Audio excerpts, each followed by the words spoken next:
একটা জরুরি update north সিকিমের। আমরা এখন দাঁড়িয়ে আছি লাচুং থেকে বেরিয়ে এসে চুমথাংয়ে এসে দেখছি সকাল সকাল একটা ল্যান্ডস্লাইড হয়ে গেছে অলরেডি। আমি যেখানটা দাঁড়িয়ে আছি আমার ঠিক পিছনটা দেখতে পাচ্ছ,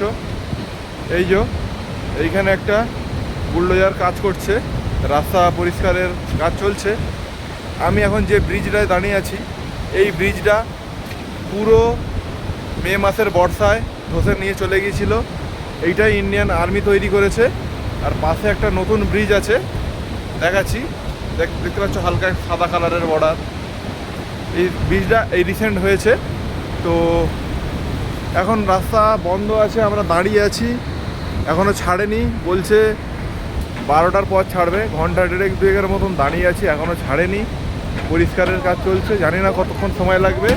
কিন্তু তোমরা যারা নর্থ বেঙ্গল আসতে চলেছো জিরো পয়েন্টের দিকে, তারা একটু টাইম নিয়ে এসো। তার কারণ এখনও পাহাড় আলগা আছে, যখন তখন ধস নেমে গেলে রাস্তা যখন তখন ব্লক হয়ে যাচ্ছে, যার কারণে টাইমের কোনো শিডিউল তোমরা করতে পারবে না।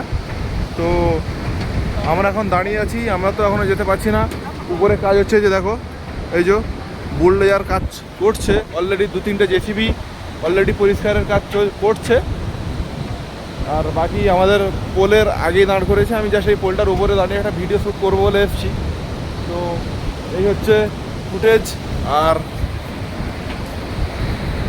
ধসটা যখন বর্ষাকালে বৃষ্টির জলটা এসেছিলো, সেটা হচ্ছে এই দিক থেকে এসেছিলো, এই দিক থেকে পুরো এসে এই ব্রিজটি সব নিয়ে চলে গিয়েছিলো। ব্রিজের ভিডিওটা যেটা ধসে চলে গেছে সেটা আমি তোমাদের সামনে শেয়ার করছি, একটু দেখো। কোনো ধ্বংসাবশেষ কিছুই নেই।